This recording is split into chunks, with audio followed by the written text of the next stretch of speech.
Okay. This morning, I'd like to devote our shiur to talking about the Haggadah, aspects of the Haggadah, and relating the Haggadah to the challenges of contemporary times. In all my years, I remember the Haggadah as, I see Phil. Where's Phil? Phil Brief is on from Israel. So how are you, Phil? Good to see you. When one thinks, I hope Claire is okay as well. When one thinks about the Haggadah, I think about a very central paragraph. V'hi she'amda lavoteinu,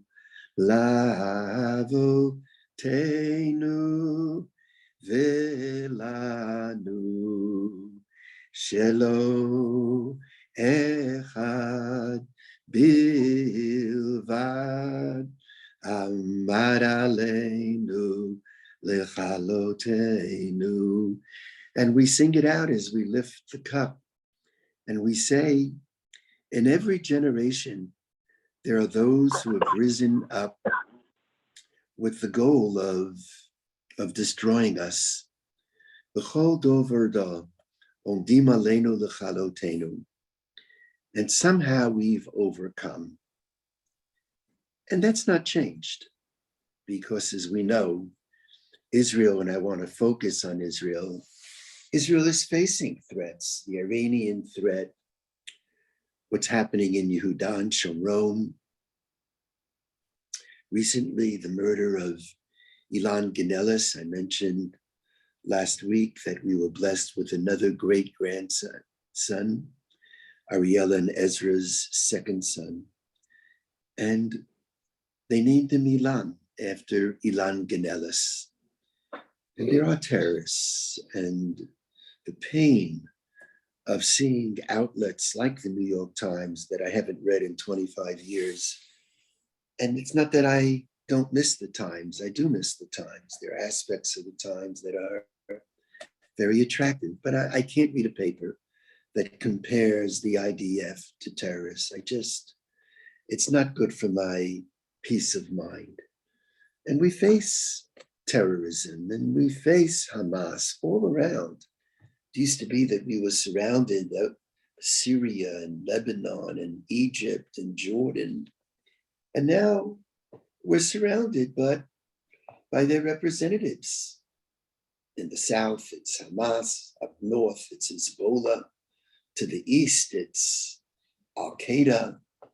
And then, of course, the terrorists, all kinds of groups coming in from Jordan, and of course lurking in the horizon, Iran.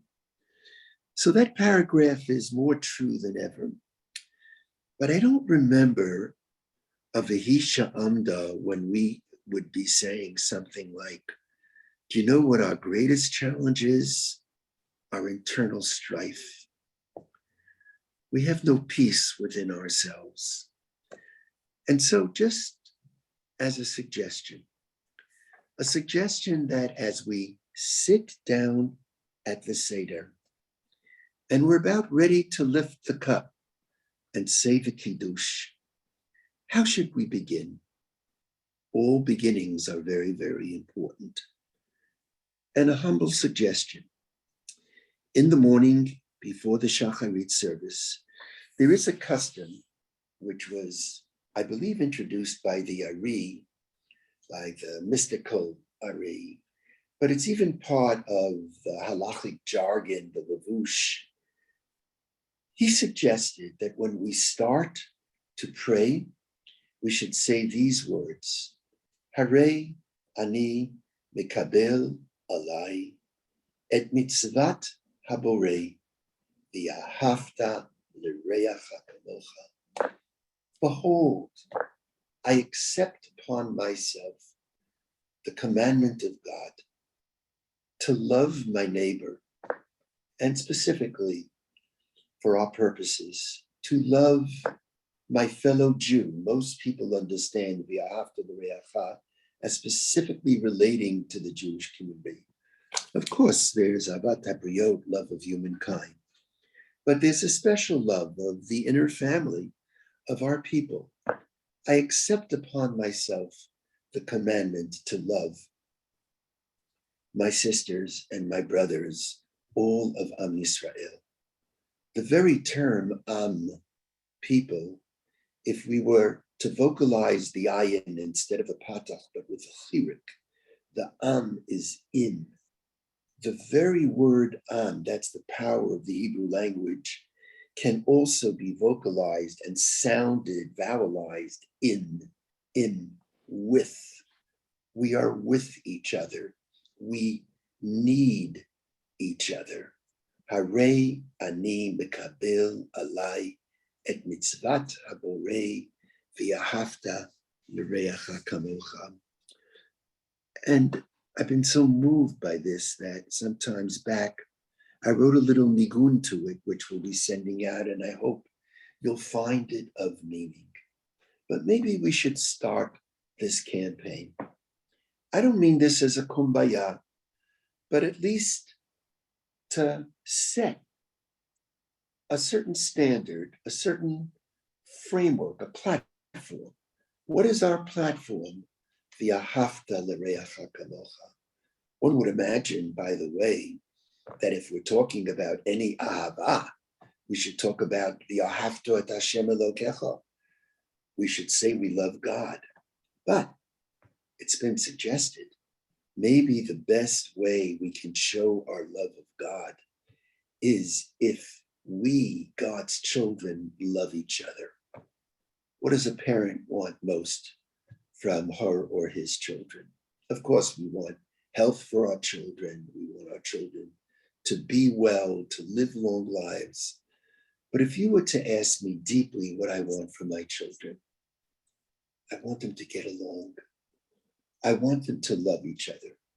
Not that any of them is like the other, but to get along as family. Which brings me to a second point. After we recite the Kiddush, we wash our hands. Now, there's something interesting about water. First, in the Torah seems to say that water is so basic that it was not created. V'ruach Elokim mirachefet al pnei hamayim. And what we're told in the Torah is V'ruach Elokim, and the Spirit of the Lord was hovering over the face of the waters. And there's a power to water. Without water, one cannot live. One cannot live without water. And water is the kind of entity that is made up of one molecule. I don't know the exact science. Maybe Phil can help me out with this, because I know Phil has dabbled in science itself. But I've written about this, but I forgot what I wrote. But somehow water is a little bit different. Water is something that you can't separate out. It's one entity. Certainly it is that which is a common denominator to all of humankind. Without water, no one can live. Without water, there is no life. There's no single molecule of water. And before we wash our hands, maybe that's the time to reflect upon the Jewish people as family. That the Jewish nation is not just the Jewish nation, it's a Jewish family. Now, you've heard me say this many, many times, that the book of Genesis, Sefer Breshit, seems to be unnecessary. If the Torah is meant to give the law to the people, which is what Rashi says in the first Rashi, let's begin with the book of Exodus when we become a nation. What do we need all of these stories? Now, there are many answers that can be given to that. But what I'd like to offer is what we've said over and over. The book of Genesis is about family, broken families that really are torn apart. But miraculously, by the end of the book, the family is together. And when the family is together, then the nation is born. And what that teaches is that the best model of nation is family. The best model of nation is family. Now that's a very, very important concept. And I've tried to adopt this in my rabbinate. Whenever I read about a need of the Jewish nation, I substitute the word family for nation and try to act accordingly. And families that work, families that love, understand that the test of love is not how we love when we agree, but the test of love is how we love when we disagree. And after the urchatz and the karpas, we break the matzah. There's a lot of breakage in the Seder. We break the matzah. The 4 cups are broken into two before the meal, 2 after the meal. It's the only time when the Hallel, these psalms, are broken in half. The first 2 psalms are said before the meal. The psalms that follow are after the meal. There's a lot of breakage. And before we break the matzah, maybe it's a time for everyone to think about the gash that really runs through our people. And maybe for people to consider what we can do as individuals and as collective to heal the gash. Not what the other can do, but a more self-reflective question. What can I do? And here, everything I'm saying now, I'm talking to myself and I'm letting you listen. And then we arrive at the Arba Banim, the 4 children. What's fascinating about the Arba Banim, about the 4 children, is that they're so different. Wise, wicked, if that's the way we translate Rasha. The simpleton, if that's the way we translate Tam, the one who doesn't even know how to ask a question. But the power of the 4 children is they're all there. Different political opinions, different religious opinions, different level of knowledge. As a matter of fact, when it says that one is wise, one is wicked, maybe these are subjective labels. Maybe one person would call, one family member may look at that person and say, oh, what a tzaddik. And the other one would say, no, he's not such a tzaddik. Russia, well, you may think this person is a Russia. I may think that person is a Tom, and others may have different opinions. And so the thought I had is that maybe now this would be a good time to consider Arba Banim, ethics of dissent.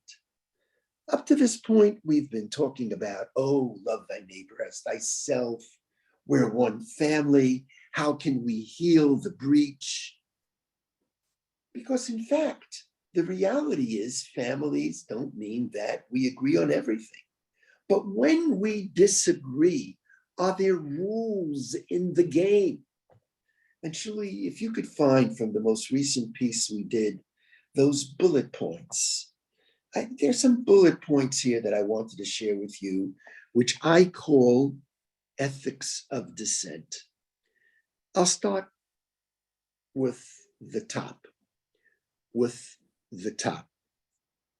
One idea would be to remember as we are conversing with each other that while it is legitimate to debate, that is a far cry from delegitimizing the other's position. Debate is fine. But when I turn to the other and I malign the other's motives, that's a different story. And within a family, to be able to listen to one another, that means that I'm not delegitimizing the other's position. Or another idea of ethics of dissent. I see that Shuli is putting it up. The second bullet point here is dissent is acceptable, delegitimization is not. No purpose is served in invalidating the other.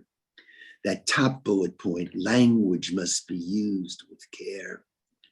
While a word is a word and a deed is a deed, words lead to deeds. Remember when we were kids, we used to say, sticks and stones will break my bones, but names will never hurt me. That's not true. Names, words can hurt. Leaders have to be very careful with words. Here's another, let me go now to the fourth point. Right and left should recognize that no one has a monopoly on loving the land and the people of Israel. When disagreeing, as I mentioned before, we should not malign the motives of the other. And in the present debate, a fourth PowerPoint, as difficult as it is to imagine, each side has what to learn from the other, as both the Knesset, the body that enacts law, and the Supreme Court, the final protector of human and civil rights, are vital to the future of a strong Jewish democratic state. If I could face everyone, that's the moment to talk about the ethics of dissent. And I've put out there certain ideas, but what I would be looking for at the Seder are other suggestions. What are the rules of debate? As I mentioned before, and that's what Menachem Begin used to say, when we disagree, let's disagree agreeably. And of course, what we started with in the Magid, we also recite V'hi sha'amda. And we talk about the external enemy that we have in the past overcome. We're convinced we will overcome in the present. And talk about that internal threat. And maybe here's a good time, hopefully in a peaceful discussion, to raise the issue. Can one in Israel use their political position as a threat to not serving in the IDF? What do people think about that? Should that ever be used as a threat? Or should one's commitment to the security of the state, as I believe, go beyond whatever one thinks in the political arena? That is why back 20 years ago, when we withdrew from Bushka, and there were many on the right who said, we're therefore not going to serve in the army, in my very small, inadequate way, I made sure to be in Gush Katif the last week and did what I could to tell these youngsters, of course you have to serve. I remember being with a young man, and this young man, he said, I'm not going to serve. His brother, Amichai Yifrach, had been wounded by terrorists. And he says, I'm not going to serve. I gave my life for Netzach Hazani. I said, no, you have to serve. And thank God he did. And we've developed over the years close relationship. I recently lost contact. I have to pick it up. And maybe to mention something that I've shared with you in the past. And that is the following. That chosenness means that there will always be a Jewish peoplehood. God says there will always be an Am Yisrael. But the theology of chosenness is not that God guarantees that the Jewish people will be sovereign in their land. That's why we weren't sovereign during the Babylonian exile in Israel. That's why we weren't sovereign in the land of Israel for 2,000 years. Sovereignty is not a guarantee. I'd love to hear that it's a guarantee, that every morning when I wake up, there's nothing I have to do. All I have to do is be. I don't have to do. But no, sovereignty is not a guarantee. Whether we will be sovereign or not is up to us. And here, with all my heart and soul, I believe there is no external enemy with God's help that we will not be able to overcome. Our greatest threat is from within. And it's not the ideas of the other that I could very strongly disagree with, but it's getting along even with those with different views. We then come to the 10 makot, to the 10 plagues. Oh, what we did to the Egyptians, Dan, Svadeya, Kinim, Arov. We piled it on. And maybe to think about how even in our lifetimes, we dealt with the external enemy. Most of us, we were born a little bit before the Shoah, during the Shoah. I was born at the tail end of the Shoah. And we grew up as never again Jews. What does it mean to be a never again Jew? We've all stood together. We stood together and we, as my father would say, delight. We gave it to them. Let my people go. 1, 2, 3, 4, open up the iron door. 5, 6, 7, 8. Let our people emigrate. I remember on a hunger strike in front of the Russian mission, there used to be Russian KGB on the roof of that apartment building, and the chevra would scream, the activists would scream, Ruski, jump! I actually turned to them, I said, do you actually want them to jump? I mean, they're the enemy, but I don't want them to jump. But I don't know, the rules of fighting an external enemy are very, very tough. And when we felt that Auschwitz was being defiled by a convent with nuns who were praying, frankly, for the conversion of the Jewish dead, we didn't walk up there so softly with signs. In those days, we were able to jump a 7-foot spiked fence. It was tough stuff being busted in Auschwitz. Tough stuff. The rules are tough. And there are so many millions who are in the streets raising a voice.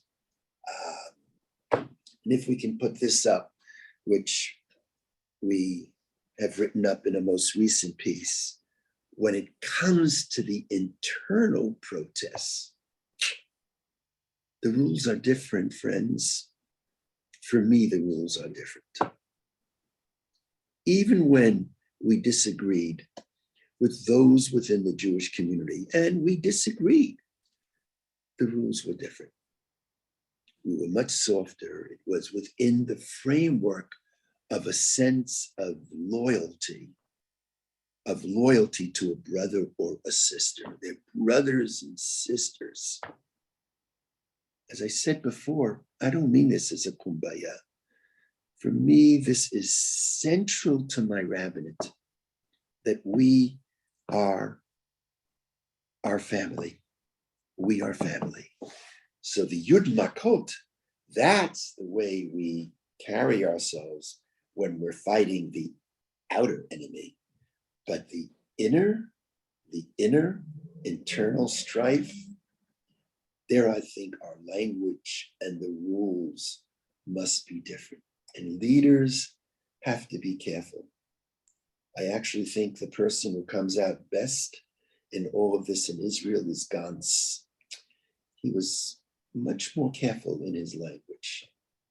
I think he is going to rise in politics. I think people are having problems with leaders at the top who are much, much too strident. And of course, the Dayenu, Ilu Hotzi Yanu Dayenu. How I remember in front of the Russian mission, Dayenu enough. You Soviet SOBs, if you only did this to the Jewish people, that would have been enough. If you only did that to the Jewish people, that would have been enough. But actually, that approach to Dayenu was perverting what the Dayenu was about. What we're really saying in the Dayenu, after telling you the story of the Exodus, is we turn to God and we say to God, God, I love you so much. I'm so appreciative of you. If you only did this little thing for me, you know what? It would have been enough. If you only did that little thing for me, it would have been enough. I tell every bride and groom when they get married, write a letter to your parents before you get married. Just a letter of thank you. If you only did this, that would have been enough. If you only did that, that would have been enough. Just to mention my Abba, Alav Shalom. He was a great storyteller. He used to tell the story of Danny. Danny, I'll tell the story in 60 seconds. My Abba, this could be for a half hour in Yiddish, perfect Yiddish. So Danny was babysitting for his younger siblings. And one time he decided enough and he left a bill for his parents. And he says to his parents, look, they babysat 4 times, 4 hours each time for 16 hours, and it's $1.25 in those days.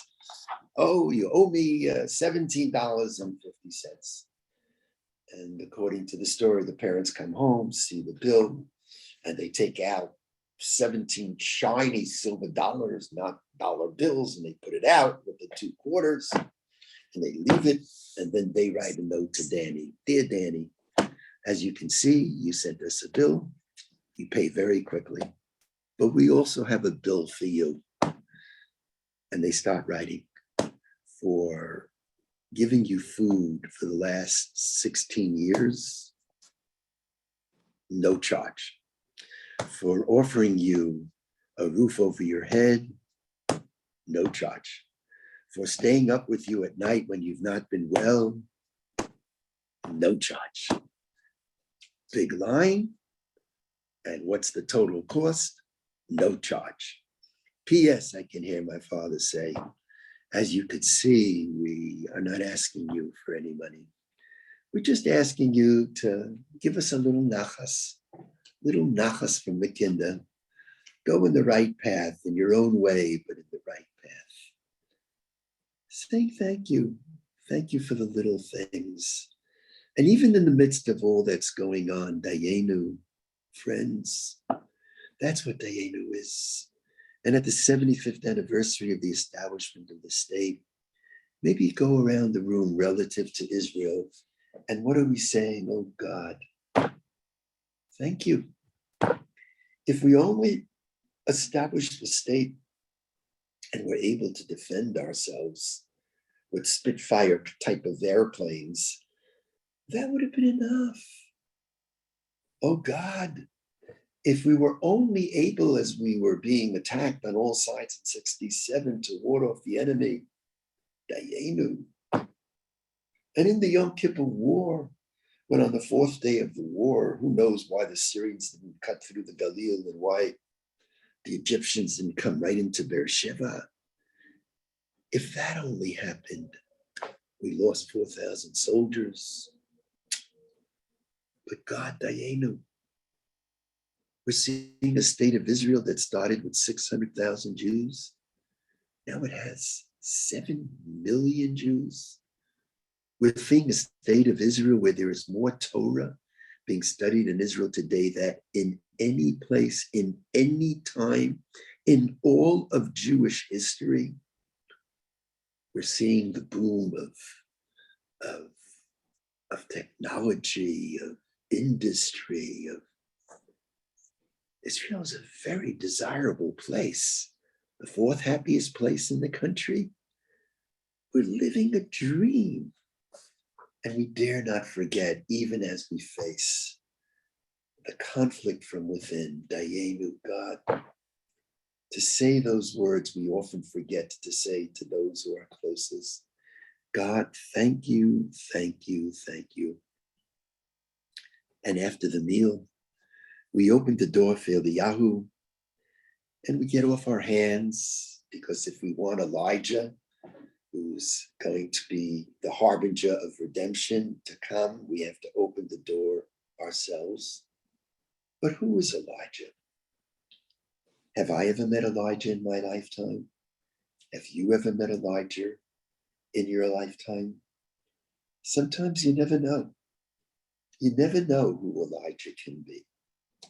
Sometimes it's the person who you least suspect is an Elijah. And so we open the door, and maybe this should be a way of saying, and we welcome everyone in. Not only those who really stand with us, just march every step with us, but those who are not absolutely in tune with us. Everyone has the capacity to be an Elijah if I were just to look at them and see within them the potential that they too are an Elijah. And then we start singing songs after the Seder has officially ended. And one of the songs is Karev Yom Asher Hu Lo Yom V'Lo Laila. The day will come soon when it is neither day nor night. In a recent piece I wrote, there's a mystical theory that people reflect the physical settings within which they live. In Israel, for example, it seems, I don't know if it's true, that the time between sunset and darkness, it seems relatively short. In other words, it's either day or night. And most Israelis, I believe, think accordingly in absolutes. You're either right or wrong. You're either with me or against me. Yes, it's either day or night. And then we come to this beautiful song. May redemption come, may the day soon come, when it's neither day or night. When we think about redemption, what does redemption mean? A better world, the perfect world, a utopian society, a society which is all good. But redemption, says Maimonides, is not all good. It is, as Maimonides posits, not perfection. Not perfection. As a matter of fact, perfection is the enemy of good. And so in that, one of the final songs, we sing out, Karev Yom, let the day soon come, when it is neither day or night, when the twilight is expanded, where opposites can coexist, but for the sake of the greater good, each side can contract a little, make space for the other, thus thriving and flourishing in what is called dialectic. Karev Yom Asher Hu Lo Yom V'Lo Laila. I call this piece, the piece was called Aggressive Compromise is not a sign of weakness, aggressive compromise is a sign of strength, not weakness. Many people think that in the final conclusion, it's Lapid and he won, Netanyahu lost. Yeah, when you look at it that way, that's the story. I look at it very differently. I think you can lose when you step back and make space and do it for the larger good. Now, many of you who hear these words would say, if you don't like Netanyahu, you would say, well, he had no choice. He was forced into it. He should have done it earlier. I don't want to even go there. All I'm saying is I really don't want to talk personalities, and maybe I shouldn't have mentioned any names. All I'm saying is that when one steps back, in the end, for whatever reason, it doesn't mean you've lost. You know, when the ultimate stepping back, the mystics say, who was the ultimate one who contracted? God himself. The mystics ask if God is everywhere. Our grandchildren would ask, Saba, Sabi Avi, if God is everywhere, how's there room for us? God is everywhere. And the mystics ask this question, If God is yesh me'ayin, everything that is from the Ein Sof, this cup, the mystics say, has God in it. This book, everything has God, then how is there room for us? So the mystics say when God created the world, he contracted Tzimtzum, he stepped back to make room for us. And Martin Buber, in one of his wonderful comments, says, in the spirit of imitatio Dei, imitating the divine, we should do the same. As God stepped back to make room for humankind. And so God doesn't suffuse the world. His imprint is in the world if we would but receive it. As God stepped back to make room for us, we should step back to make room for each other. The day will come when it is neither day nor night. The day has a little night. The night has a little day. That's the twilight. That's the Erev. Erev means mixture. That's why the Eruv that we put around the community, it's religiously taking individual land owned by individuals and turning them into a collective entity, into a community persona, as Rabbi Soloveitchik calls a community individuality. Erev means mixture, different than Laila. Laila is night. Erev is the twilight. What a beautiful time. We need more of that twilight. And finally, if you've counted, this is the 10th observation. At my parents' Seder, and I do this to this day, and we've had the Seder with many of you, when we finish the Seder after the Chad Gadya, I love the Chad Gadya, by the way. Chad Gadya says that ultimately God reigns, but it's said in such a riddle, such a joke, because the truth of the matter is our existence. It's kind of against everything that is logical. It's kind of, how is it possible? It's not laughing, but it's Yitzchak against all odds. It's almost a comedy. And yet it's a very serious comedy. Comedy could be serious. And when we finish that, my Abba and Ima at 3 o'clock in the morning, they would stand up and they would sing Hatikva. Od lo avda tikvatenu. Imagine. And then my mother and father would sit down and we were exhausted and they would sing the Book of Redemption, which is the Song of Songs, the Shir HaShirim. Ani lidodi v'dodi li. In that time, I will be to my beloved will be to me. And beloved is not only uppercase God, my beloved is us, human beings. We'll be connecting with each other. And I suggested in this most recent piece that maybe that would be the time that we should stand up, whether you're a Jabotinsky or a Shoma Hatza'irnik. And you know my cup of tea, but whichever side you're on, for all of us to rise and take a pledge and say, Ani Yehudi Kitzoni.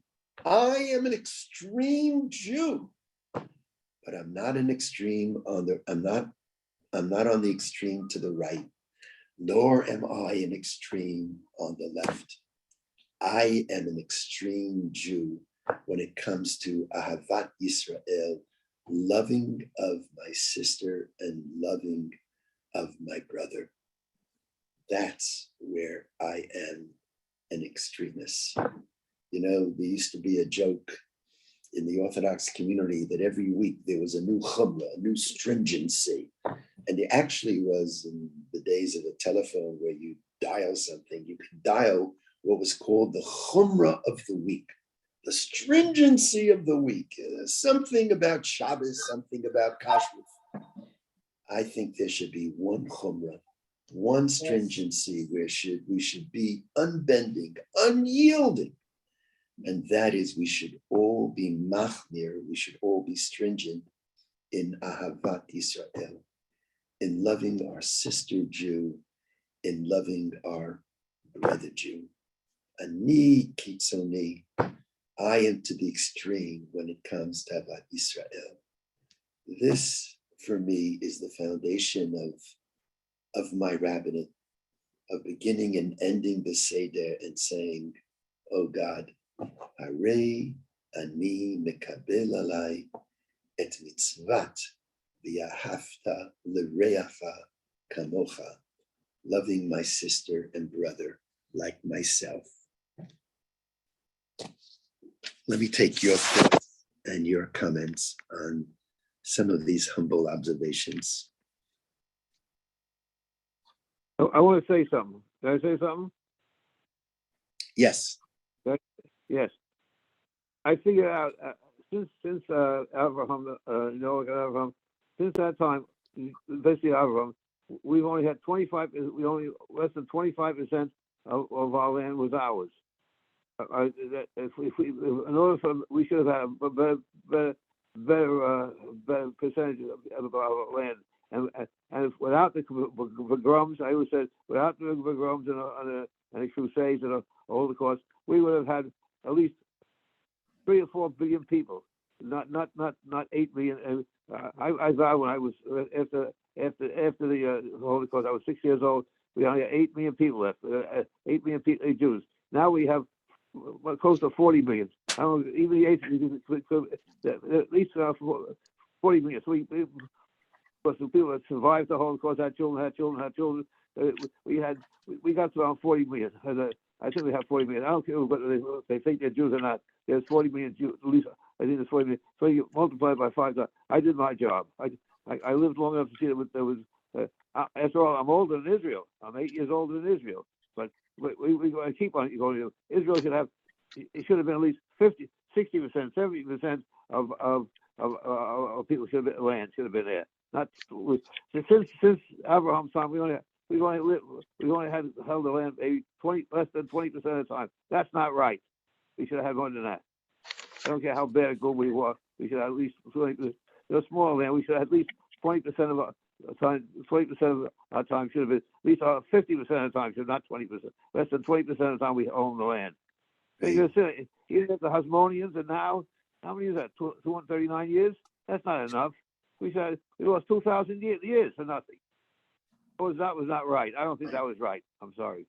Thank you, Salman. And someone just flashed. You're right. Theodore Bikel used to sing, Karev Yom. Estelle, do you remember this? Karev Yom Asher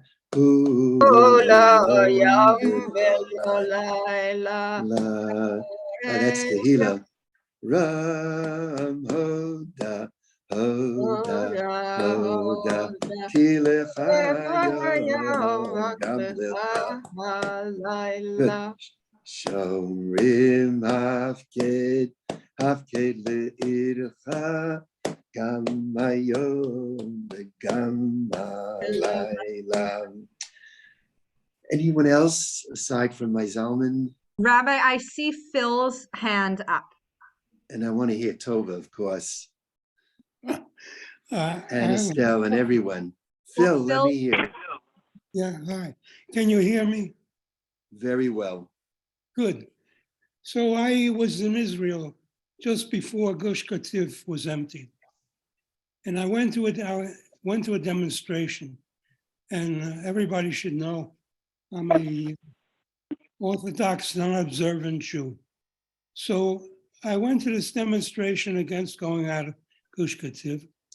Phil, you are an Orthodox, very observant Jew. Correction. So I went very observant.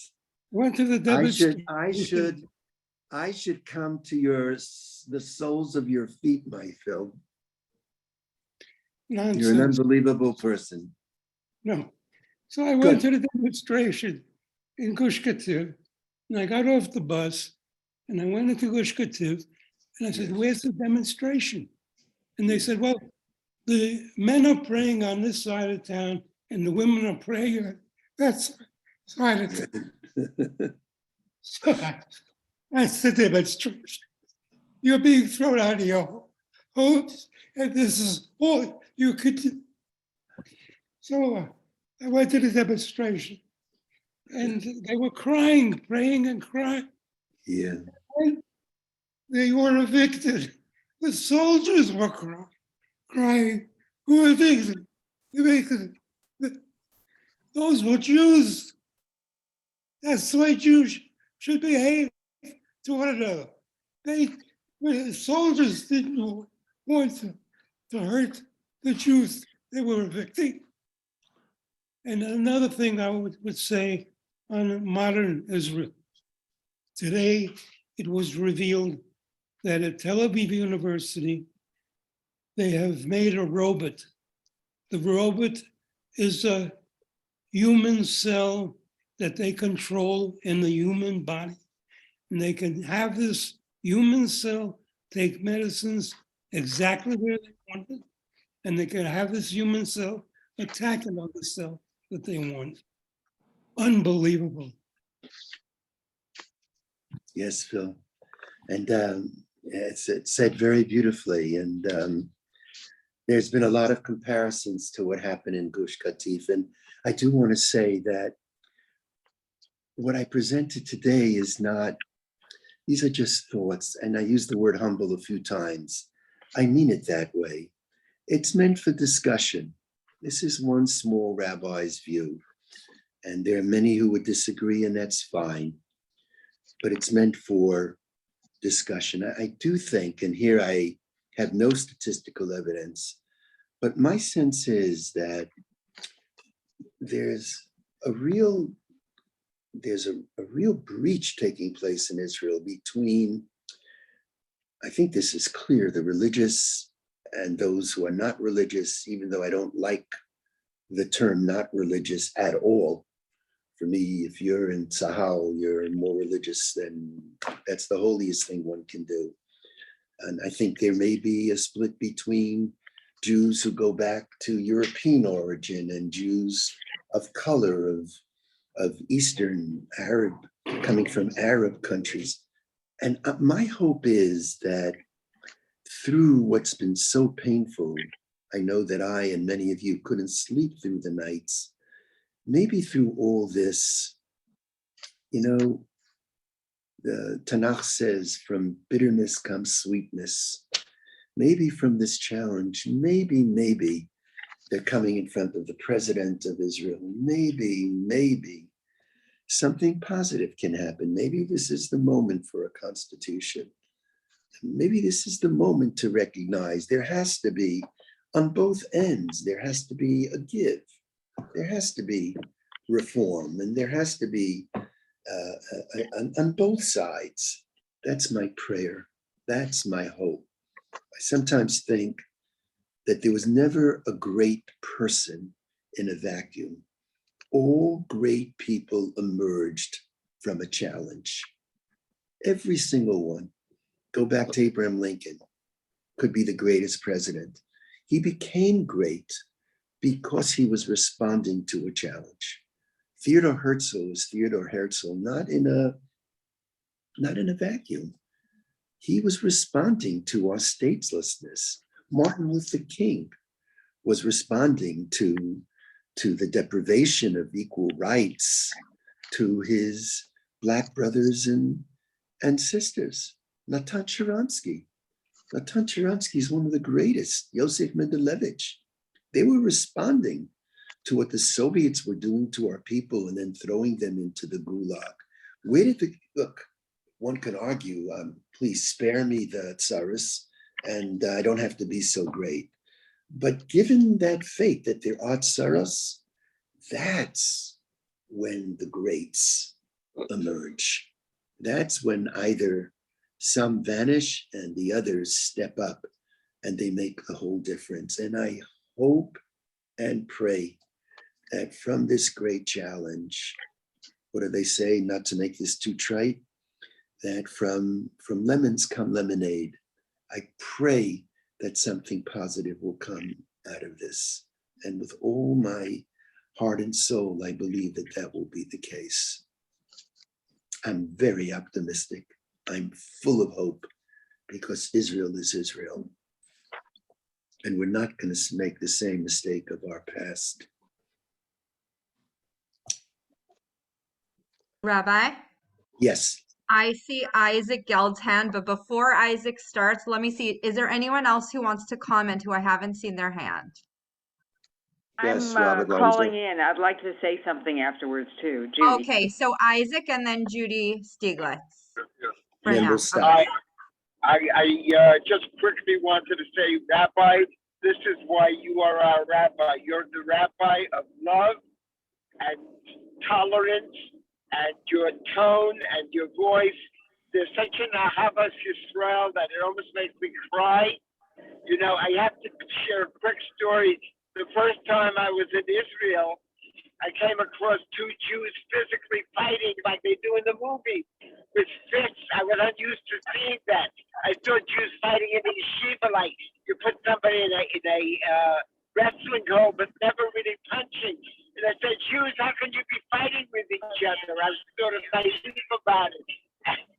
And they said, get out of here before we beat you up. So I never want to see that. I never want to see where Jews fight each other. That's all I have to say. We should live with Shalom and with Ahava and Achdut. Yes. Thank you. And Isaac, drive carefully, please. Hi, Bonnie. right, You Judy? look great. Judy Stieglitz? Yes, Judy. Unmuted. You're unmuted. You're unmuted. I hear you.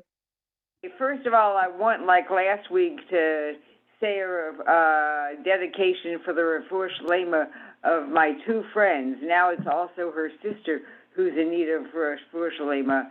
The original friend is Bracha Zahava bat Chana Rachel, and her sister, she also needs a refuah shlema, Sarah bat Chana Rachel. And now my comment on the shiur. I can't thank you enough, Rav Avi, for this message of hope. You have given us ha tikva, because we are seeing and feeling so hopeless, with what's going on in Israel now. And what you've presented and the way that you presented it just made me internalize, again, the feeling of Odlo Avda Tikvatenu.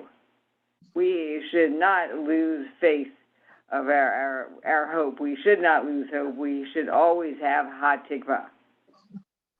Thank you, Judy. And I want to bless you that you should be well and strong and continue caring and loving everyone around you the way you do. Really, very much so. Estelle, my Estelle, yes. I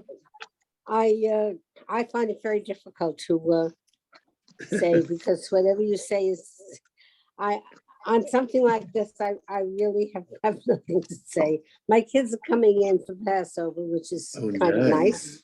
Nice. So they're coming from Israel to me. So and well, I can't improve on what you said, and I can't disagree, even though I do disagree on many things. But so for this, you're okay. That's so sweet. But Estelle, even your great hero and my great hero, Menachem Begin, he would never, ever react by violence with the Altalena. He couldn't do it. And that is greatness. That is not a sign of weakness. It's, I think that stands out in his lifetime as one of his greatest moments. I beg to disagree in that Begin is not my great hero. He was my husband's great hero. Okay. And for the only person whom my husband really cherished was Begin. I cherished my husband, but I cannot say the same for Begin as much as I admire him. Right. I'm sorry. Well, you know what I used to say about Florida? When we went to Florida, people used to say to me, do you like Florida? And I would say, Toby loves Florida and I love Toby. So that's the end of that. Well, that seems to be the way it works. So you love afraid. your husband, a blessed memory. He's always with you. And I don't know, you really, well, as a matter not of only fact, did you he love was your the husband, your one husband was he was a fighter. He was a sternist, wasn't he? laughing. Oh, I'm No, sorry. Etzel, Lefty, Etzel. Lefty. No, Lefty All right. was Stern. No, Etzel was the Right. Irgun, and that's a big difference. Yeah. Big difference. I People who know. I want to tell you that I'll take the Soviet Jewry movement as an example. In every movement, there are going to be, amongst those who are fighting for the same cause, there are going to be a lot of disagreements. And when I think back to my disagreements with the establishment, there were many times when I think I was over the top. And part of where I'm at now has to do with looking back and realizing that, that there were times when I didn't do it right. So we're all growing, I guess. Rabbi, Tova, you I have see the it. last word, Tova. Oh. Yeah. Just the other day, Rabbi Katz in a shir said that the most important person at the Seder is God himself. And I think if we believe that God himself is with us at the Seder and ask him for guidance, I think we're going to find solutions. Good. I think it's a beautiful way of ending with a blessing for Chag Sameach to everybody. Fern, I hope you're going to do well, and not easy. First Pesach without your mom. Not easy, but we'll have our memories and just continue on. Yeah, God willing. And, I see my lances on my ribby. So just Chag Sameach, Lance. Rav Avi, I thought your presentation was absolutely magnificent. Thank It you. always is.